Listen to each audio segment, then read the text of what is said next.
Well, as Will already mentioned, Happy Mother's Day to any of you that's appropriate for.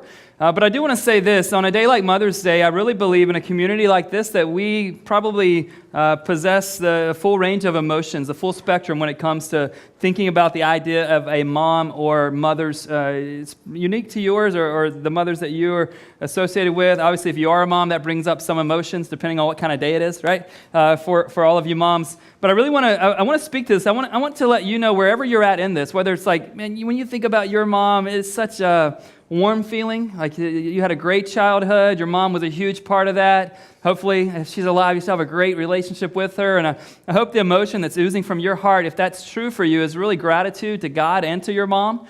Make sure that you let her know about that if you're able to today.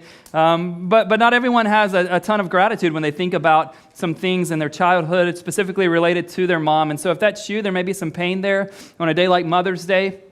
Perhaps something you wish would have been true about your mom that people seem to have as true in their life, and that's a painful thing. I know that for some people, our moms left this earth way too soon.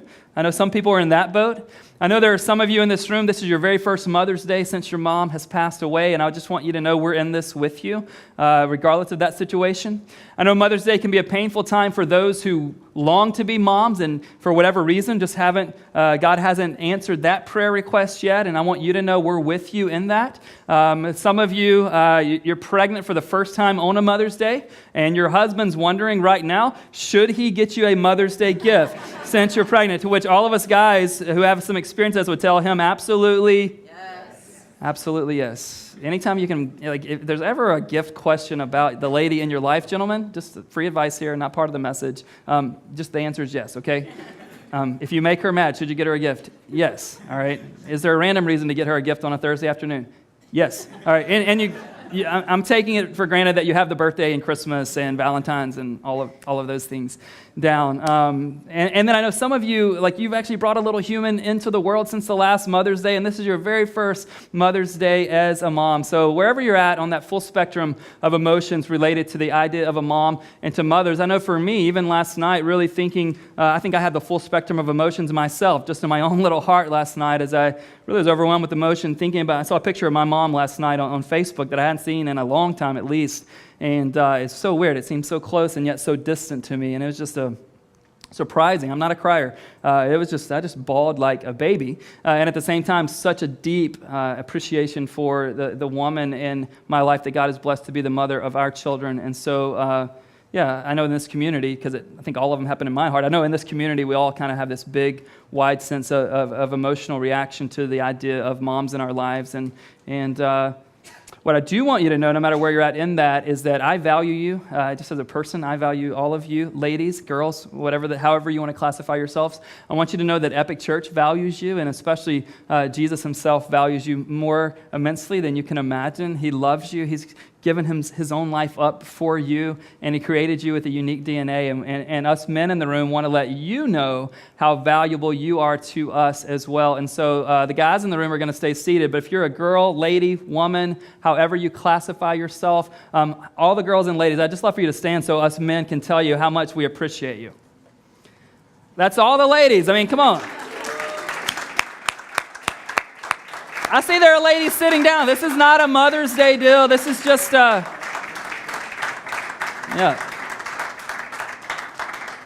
know, 11:45, I get a little bit crazy. I was almost going to ask all the single ladies to stand, and I was going to sing it in my mind, but I my self-conscious caught myself. I don't do that, man. I'm wanting to come out with it right now. All right, we'll do a dating thing one day, and we'll have someone. No, I'm not going to do it.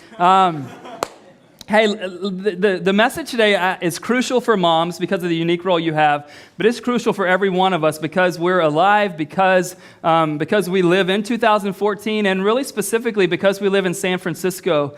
And I'm going to talk about the issue of work today. And I want you to know this is not just for those of you who have jobs. This is for you kids that are in school full-time, at least for another 3 weeks, right, guys?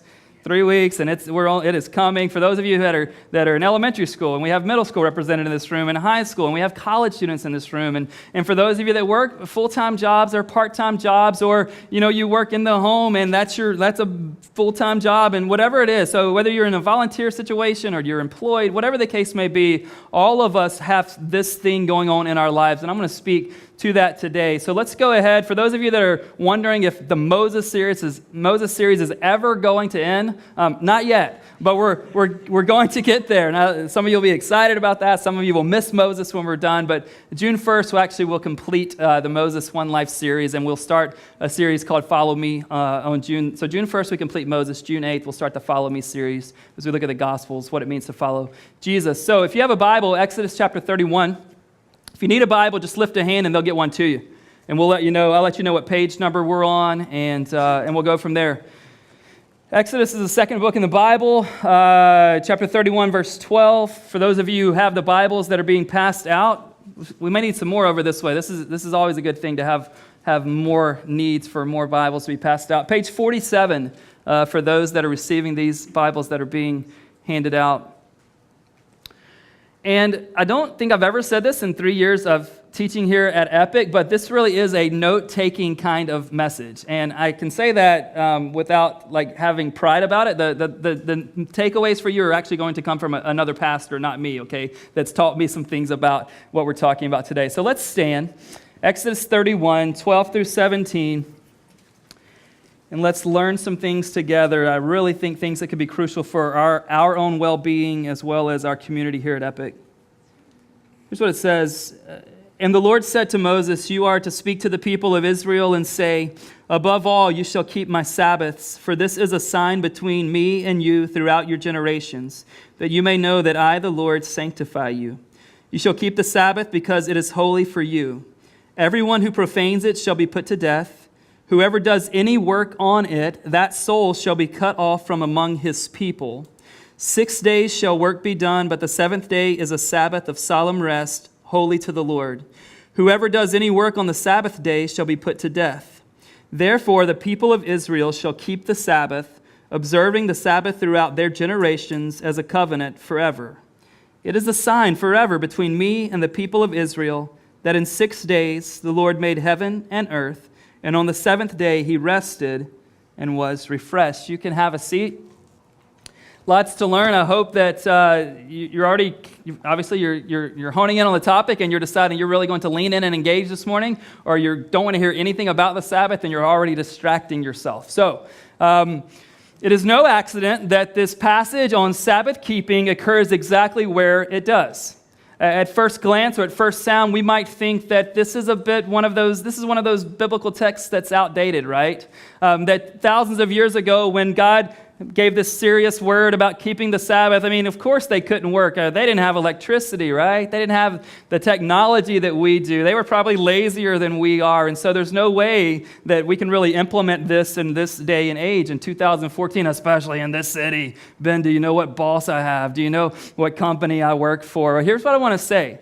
It's really take note of this. When God gives these exquisite instructions related to observing the Sabbath, he gives it as a mandate, right? Like a life and death thing.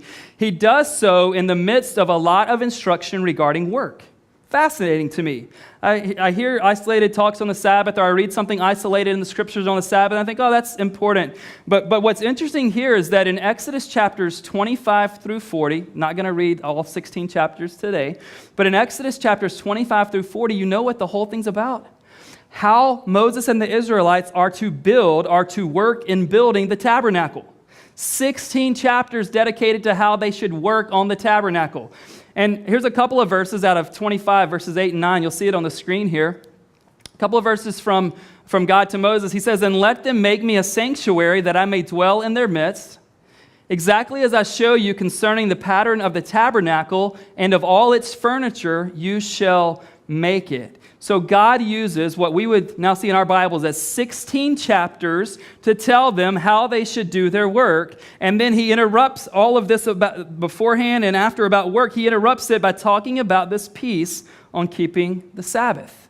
It's very interesting. Now, God was instructing them to build a tabernacle where he would dwell.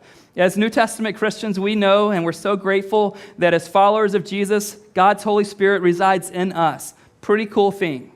But it was a pretty cool thing back then that this group of people were commissioned to make the Lord a tabernacle for the place that he would dwell and he would be present with them wherever this tabernacle went. Pretty significant thing.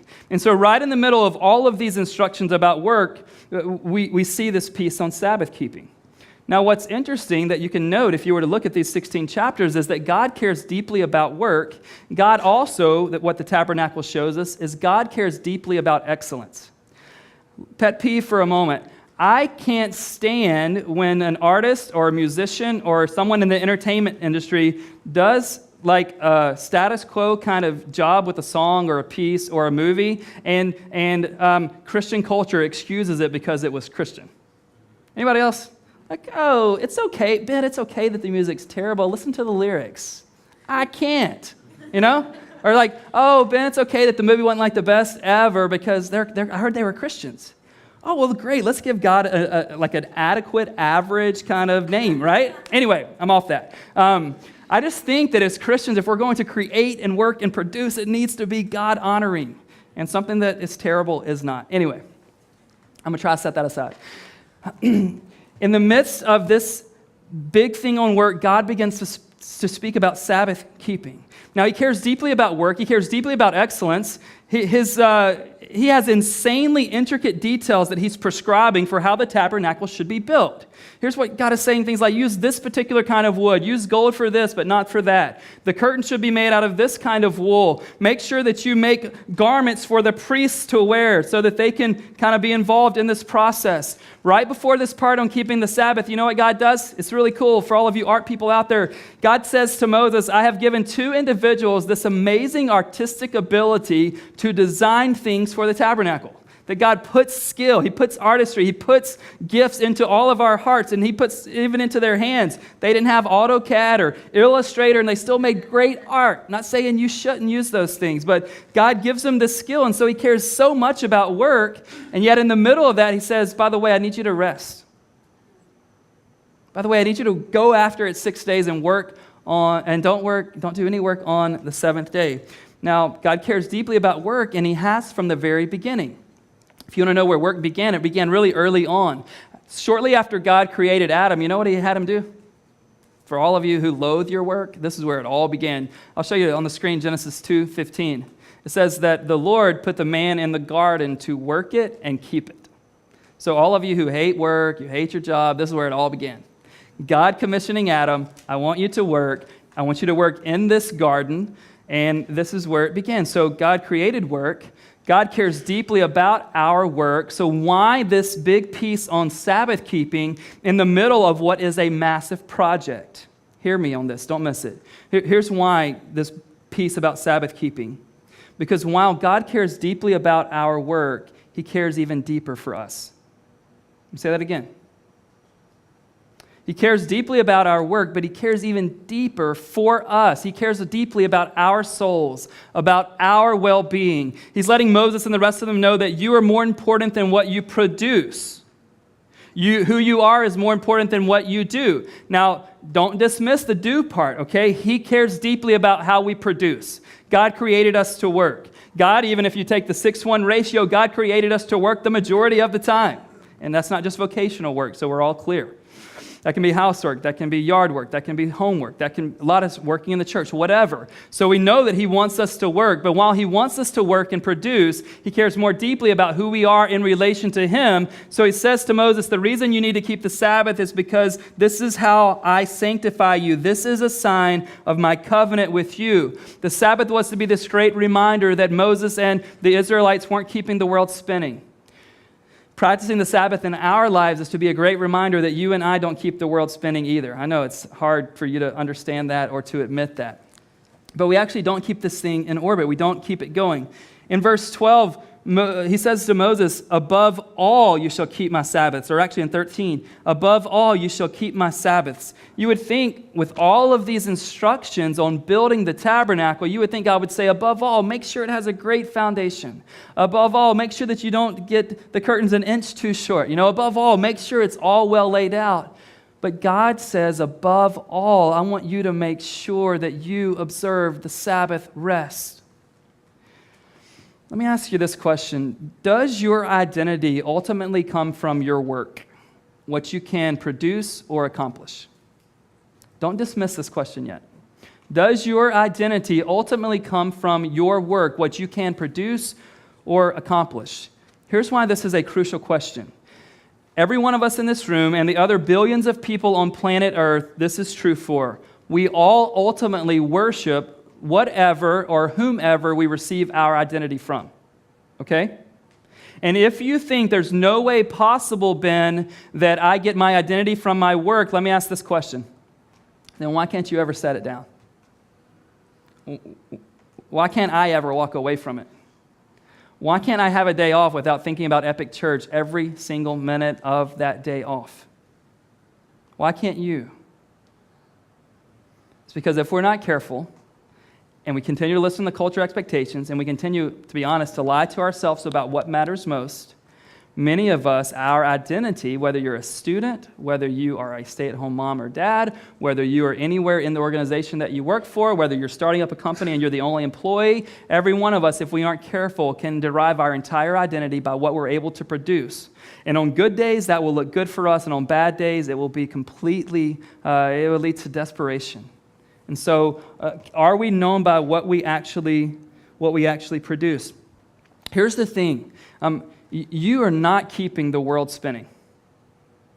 You're not even keeping your company afloat, even if you are its only employee, right?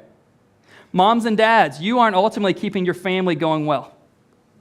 We all have roles in all of these things, right? Leaders of Epic Church, including myself, we are not actually keeping this thing going. But sometimes we feel like we are, right? Oh, I've got to check my phone. I can't put it away. I've got to make sure if something comes up, Ben, you've got to hold this thing together. Yeah, I'm awesome at that, right? You're not holding your thing together. Your work, it is important, but it's just not as important as you actually think that it is. And so we feel like we're holding everything together in place, and the reality is we are not. Now imagine how tempting it would have been for the Israelites, because one of the reasons you and I don't practice keeping the Sabbath is because our work is so important, right? It is so important. Now imagine the temptation these guys would have had. If there's any job worth doing over the weekend, right? They're building a dwelling place for God, right? If there's anyone you should be able to not observe the Sabbath so that you can impress. If there's you ever had a boss you want to impress? This is like, oh wow, if we finish early, it will blow his mind. And so you know what he says to them? Maybe this is what we need, and this would actually help us rest and live out the rhythm of work and rest. He literally says to them, if you don't observe it because it's so important, I'll kill you. That might be the thing we need, right? For others of us, we always have good intentions. We make lies to those we're in relationships with. I'm not going to do it this year. I know how my last 20 years were, but this year. But they know that if they work, and they've got a great assignment, they are working on God's dwelling place. He says, above all, every seventh day, stop, so that you're reminded that what you do for me isn't important as how you and I relate to each other. It is important. So the lazy person in the room doesn't get a way out this morning. But who we are is more important than what we produce. Don't forget that. I feel like I've got to beat that into my own heart and mind, because I feel like all the time, oh, Ben, what can you do today? What message can you write? Can you meet enough people? No, I want to do what's right in this role, but who I am is more important than what I do, and the same is true for you and I. And we need to continually remind each other of this, because the world's not going to remind us of that. Right? It's going to tell us on Facebook and from our boss's notes and the emails we get constantly that, hey, what you do matters most, and if you don't do it, something bad's going to happen. So you have this life and death issue, and while it's not a life and death thing for us in a sense of, you know what, we aren't under this same exact Sabbath law as Moses and the Israelites were. And so before you start getting nervous about writing, goodbye notes to your loved ones because of, you know how you've done the Sabbath thing, You're okay, all right? But what happens is we tend to dismiss the entire Sabbath reality just because we're not under the law anymore. Didn't Jesus do some of his best work on the Sabbath? So we know we're not under that law, but you remember what he said? He said this, he said, man was not made for the Sabbath. This is good news. I mean, we don't adhere to some Sabbath law as ultimate, but it says what about the Sabbath? The Sabbath was made for us. And so what God has woven into the very fabric of what it means to be human, just because we're not under Sabbath law doesn't mean we need to cast away the rhythm and the practice of Sabbath if God has created us to need that. And again, it may not be a whole day, it may be a few hours a week, it may be getting a day a month, whatever that looks like, we need to adhere to it in some form and fashion. We just need to do that. In verse 17, it says that God made the heavens and earth in 6 days. He's a little more productive than you are. No reason to feel guilty here. Just all in 6 days' work. But it says on day 7, he rested from that and was refreshed. Why in the world did God rest? Was he tired? Was he exhausted? Did his 5-hour energy drink wear off? No. We know the scriptures teach us that he doesn't wear out. He doesn't get exhausted. In fact, Psalm 121 says he doesn't slumber nor sleep. So what is he doing resting? Tim Keller says it's this idea. And I'm going to give you a few Keller things. These are the ones you need to take down, all right? I normally throw my notes away after I get a talk in my head. I'm keeping these, all right, because this is good stuff. Keller says that when God created something each day, he would say it is very good. And so the only way God was able to rest after 6 days is because he was so utterly satisfied with what he had created and produced that he could walk away from it. Let's feel guilty for a moment. When's the last time we were so ultimately satisfied with our work that we weren't thinking about the next project when we finished the one before? Isn't there always more? Tim Keller gives 4 reasons why Sabbath keeping is so difficult for us in today's time and the culture that we live in, and you can specifically think about us being San Franciscans as we think about this. Keller's a preacher, pastor in New York City, so probably a lot of similarities. These are good. 4 reasons, he says, why we struggle to keep the Sabbath. The first one is that jobs are insecure. So he says this, if you don't keep going after it and going and going and going, someone else is going to outwork you. And when they do, they'll get the promotion and you'll get the pink slip. So first reason, jobs are insecure. Second reason is that people who are making huge amounts of money are expected to work more hours. It's the idea of justification. That if you're getting paid a decent salary or better than a decent salary, you've got to justify that existence of your salary. And so you just keep going after it and after. And I think that's a good point. Third, which is a big one, he says, is technology. Technology. He says that because we now can work anywhere, we work everywhere. Some of you, a few weeks ago, when the news from France came out that you're not allowed to check work email after 6 p.m., some of you said, oh, I wish that was true for me. Some of you said it and meant it. Others of you said it to yourself and lied to yourself. Because then how would you feel important? If it's your identity, how would you feel important? If the thing that you get your sense of well-being and worth from is you producing more and more and more, then after 6 p.m., oh man. He says the fourth thing that makes it difficult is the identity piece that we've already mentioned. He says for centuries, individuals, human beings, we received our identity from the families that we came from and were a part of. He said that's no longer primarily true, at least in America. We now derive our sense of identity from what we accomplish, what we can prove, and what we can achieve. And so I think he makes some really, really great points to which we need to ask this question, what are we after really? Why can't we set aside our work when we're done with it? Why does there always have to be more and more and more? Friends, there will still be more left on your plate the day that you die. So which regrets do you want to carry with you?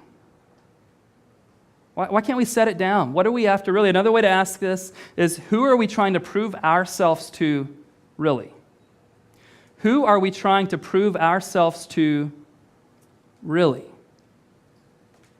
And hear me on this. You don't matter as much to your company or industry as you think you do. You matter much more to God than you think you do. And I don't care what your company is or your industry or what your position is or you've got this great startup plan or you're the pastor of this church or whatever. You just don't matter as much. You know how I know this and how you need to sink your teeth into this? I mean, even if your boss carries your picture in their wallet, okay, which is weird for lots of reasons, you still don't matter to them as much as you think you do. You know how I know this? One day your time there will be over, and guess who won't shut their doors? That company, this church. Just won't. But we matter much more to God than we think we do. But we live this out reverse. We live it out as though we matter most to what we can produce out there. And so we forsake what's most important and significant because we've bought the lie that what we do out there is more important and significant than our families, than our relationships with God. And listen, I've already said this, but let me repeat it. We need to work hard. But some of you need to ask yourself the question, for what am I doing this? For what am I doing this? See, for most of us in this room, the problem in our life is not the presence of deep work. I'm never going to probably, if you guys keep working hard out there, I'm never going to stand up here and say, I don't think we're working hard enough. The presence of deep work in our lives isn't the issue. The issue for most of us is the absence of deep rest. And it's not rest that merely comes from sleeping, if you were hoping I would tell you to sleep more. It can be a piece of it. But that's not ultimately what it comes from. Well, how do we practice the idea of keeping the Sabbath? How do we, okay, Ben, I want to do this. I've been exposed to the need in my life. How do I do this? Again, I'll turn to Tim Keller. He gives us a couple of internal disciplines, and then he gives 4 external disciplines. The first internal discipline he talks about is the act of liberation. Act of liberation. He says that in Deuteronomy chapter 15, God tells the Israelites to observe the Sabbath as a way to commemorate and remember how he had freed them from their slavery in Egypt. Do you know how many days a week slaves worked for 400 years in a row in Egypt? You know how many vacation days they got over those 400 years? Okay. He says, though we're not slaves in Egypt under the tyranny of Pharaoh, that we make ourselves slaves when it comes to a work situation. He says we do this sometimes in these 3 ways. We are a slave to our own need for approval, and we've all been there way too many times probably than we care to admit. Secondly, we make ourselves a slave to our culture's expectations of us rather than God's, or even sometimes our boss. And third, however, we can become slaves to the companies or organizations or churches that we work and serve at. And so he says this act of liberation is remembering we've been freed. And God has created this rhythm of work and rest. The second internal discipline, he says, is an act of trust. That when you and I keep the Sabbath, it's our acknowledgement that God is keeping this thing going and he can do more than a sufficient job without needing our help in those moments. When's the last time you actually had a day off and didn't think about work? Like, but Ben, I've got this phone. I know, it's got an off button. None of us know how to use it, but we all know where it is. But what if the one call comes in, right? And I tell myself things just like you do. Like I can't even mentally break from it, you know? And the reality is Sabbath keeping reminds us of who's keeping the whole thing spinning. So 4 external disciplines he gives. The first one is this: take enough time. Take enough time. He says everyone will, want to know the answer to the question, what's enough time? He says probably more than you're taking right now. Take enough time. He says, secondly, to balance your Sabbath time. He gives 3 categories to put your Sabbath time under: contemplative, avocational, and then inactive. Contemplative. He says that Sabbath can't be just about disengaging or disconnecting. It must have a worship component to it. It's about just telling God how grateful you are. It's about telling God, probably when you begin those moments, when I begin those moments, like, God, I'm going to not worry about this particular thing for this hour or for this day. God, I'm going to trust you, God. I worship you. You're almighty. I'm not. You're sufficient. I'm not. And so there's this worship component to it. He said also in this contemplative moment, it's us needing to constantly remind ourselves of where our true identity comes from. So it's a worshipful piece to it to begin with. Secondly, he says avocational. This is the fun stuff that many of us don't give ourselves permission to do. He says this is doing some things that we're not getting paid to do. When someone asked me, Ben, what's your hobby? And I was like, and I tell them, this is true, reading leadership books. They're like, Ben, that's not a hobby. Some of us haven't given ourselves permission to do anything fun, activity-wise, in forever. Go do something fun. Go do something that's refueling, that's refreshing, something that you don't get paid to do, which is hard for us, right? Those of you in the tech field, I know this can be difficult. Because like, Ben, everything's technology. So, I have friends in this room, they're like, you know what? In my free time, I'm making more games. That's fine, but just give yourself some time where technology doesn't enter into it. You're like, Ben, you don't understand. Oh, I understand. I talk about God for a living. How do I enjoy the Sabbath? How do you break from the thing that, I don't know how that works. It's like, how am I a pastor here? This is, how do you read something like, oh, this is great sermon content for the fall. So it's a challenge, but we need to do this. He talks about then when you get to this inactive time, after having this kind of worshipful atmosphere, inactive time is allowing your mind and heart to kind of think and feel whatever kind of comes up. And again, that's not just sort of whatever. It's been instructed and informed through your worshipful moments. I think those are good things to think about. The third thing he says is to external discipline is to be accountable with your Sabbath time. Let someone close to you know when your Sabbath is. Okay? And know that you're not going to answer your phone during those hours. That they can write it in the sky if it's a real emergency, and you'll see it while you're at the park. But he really says this accountability is important for people that enter unique seasons, like maybe when you start a job, or if you do a startup something, or if you're a physician in residency, or if you're a new mom, right? Those are intense seasons, and Sabbath times just don't come easy. And so to be accountable, you say to someone, hey, I'm gonna go after it and kill it for 2 years, but on January 1st, 2016, you call me and tell me, hey, you told me you were only going to do this insanity for 2 years.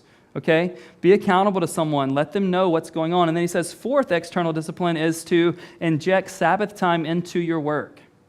Inject Sabbath time into your work. Maybe you can actually go to lunch and not check your phone while you're at lunch. I know. I've heard it can happen. I've never experienced it, but apparently so maybe you're at lunch by yourself and you just enjoy nature. Take a walk. There's some beautiful place to walk around in the city. Or if you're with a person, be fully present with them. Let it be with someone that kind of gives, life to you. And here's just a kind of a leadership tip, and now everyone's going to start second-guessing how I do meetings, but when you're spending time with someone that you're not sure that it's going to be a life-giving situation, save those for like 20-minute coffee meetings, okay? All right? Make yourself a promise that if you can, you'll do lunch with people that actually bring life into the situation, okay? It's longer, it's more casual, it's meant to be life-giving. That's just something I've stumbled upon lately. And now everyone I've had coffee with lately in the room is thinking, I do coffee with a lot of other people that I do enjoy, but I'm just saying, you get a limited amount of lunch times per week. I know some of you have meetings on those, some of you meet with a mentor, some of you meet with people you're discipling, whatever the case may be, but save those lunches for people you genuinely enjoy spending time with. That can be life-giving, and you can actually have that Sabbath moment, and it's not more of a working drain. I know sometimes the work lunches are necessary, but just, again, a little bit of advice that I did not give 9:15 or 10:30. So he says those things. Now, I want to ask you a question that will, on the surface, sound very shocking, but I have, I think, a good reason to ask it. Here's the question. Does your work commitment keep you from being a disciple of Jesus? Let me ask it again, and then I want to give you some data and some real-life stuff when I think it's okay to ask the question. Does your work commitment keep you from being a disciple of Jesus? We know it's not about working hard. We've already said God wants us to, so we lose that argument to this question. I've sat across the table at lunch and at coffee times and just in other meetings with people in our church community where someone once said, a couple of years ago to me, said, Ben, in my industry, if I keep going up through the ranks, I'm not sure that I can keep a strong Christian faith in the process. But other people I've heard describe the exact same thing, but they're clueless about having to lay down one or the other. I do not think for the majority of us in this room, including myself, that we will have to lay down our jobs in order to follow Jesus. But we need to be clear about what we will do if that becomes a choice for us. When Jesus spoke about treasure and money in Matthew chapter 6, all of you will recall this well. I think those of you that at least have been in church, or even we've talked about this at Epic, he said, you cannot serve two masters, that you will love the one and hate the other. You'll be loyal to one and disloyal to the other. You'll follow one but leave the other. I do not think for most of us that will be the case, but if you find yourself in a situation, either because of what it demands for you and your family, or what it demands of your integrity, or what it demands that you lay down that you know God would never want you to lay down, if it ever comes to that, between you being able to follow Jesus or to continue to move forward in your job or work vocational situation, only you can make the decision. No matter how many zeros are at the end of that number, no matter what magazines and publications you would be written about, no matter how it would allow you to fastly get up to the place that you want to be, let me just encourage you, make the right choice when it comes to that moment, and don't lie to us and don't lie to yourselves about, well, when I get there, then I'll stop. When I get to that place, I'll be in charge and I can pick my faith back up. You'll be making a bet on your life and your faith that I don't think you'll be able to make good on in the end. Friends, how we become a follower of Jesus and how we remain a follower of Jesus are deeply tied into this idea of rest. Let me show you Hebrews 4, 9, and 10. Hebrews 4, 9, and 10 say this. So then, there remains a Sabbath rest for the people of God. This is New Testament, just so we know. For whoever has entered God's rest has also rested from his works as God did from his. How we become a follower of Jesus, as I want to let you know or remind you of, it's not by doing good stuff. It's not by attending Serve the City, though I hope you did, and that was great. It's not by signing up for mission trips or leading small groups or being present at church as much as possible. How we come to follow Jesus is actually involves rest. Resting in what he has done for us in the wake of the things we could not do for ourselves. And I realize this morning that some of you have a list of excuses a mile high for why you cannot practice Sabbath. I realize others of you in this room are unemployed or underemployed, and you would love to have the workload that others of us have in this room. I know some of you are in your retirement stage of life right now or on the brink of retirement, and you don't even know what this means for you in light of that. And yet, the last category, there are people in this room, you are risking your marriage, your friendships, and your physical health all for the next thing to run and chase after. And you've already known and discovered that it's never enough. There's always more. There will be the day you die. And I want to plead with you, if you're in that camp, don't set aside things that actually matter for things that don't matter as much. Your work is really, really important, but it isn't everything. The work I do is really, really important, but it can't be everything. I need an identity that's outside of pastor. I need an identity that's outside of husband and father, and you do too. I need an identity that only the God in whom he has called me to rest in can give to me. In a moment, I'm going to pray, and we're going to worship some more, and we're going to celebrate communion this morning. But I want us to observe the communion table moment this morning really through the lens of rest. So that as we begin to sing and you're ready to take of the elements, all of those of us in the room who are followers of Jesus, you'll get up from your seat, you'll walk around, you'll be a line over here, and there'll be some leaders up here administering the elements. As you take that piece of bread, remember it represents the body of Christ.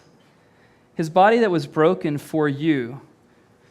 His body representing him doing all the work and you not doing any of the work involved in that. And then you dip it into the cup, which represents his blood that was poured out for us for the forgiveness of sins. Again, how much work from you in this representation? None. If we don't know how to rest well physically, this is just a hunch I have. If we don't know how to rest well physically, my hunch is that we don't know how to rest well spiritually either. It's from my own experience. My prayer to God is that, God, let me give one of these Sabbath talks that I actually start practicing. When we can't rest physically, there's probably some unrest in our hearts as well. And what this communion moment represents for us is that, Jesus, you have accomplished what I cannot. I rest in you. I want to work towards your mission. But who I am in relationship to you, the fact that I have salvation and redemption, I could not earn that myself. So you did the work, Jesus. You said your work was finished. And because your work is finished, I receive my identity as a son or daughter of God. We need to be reminded of this. Would you pray with me?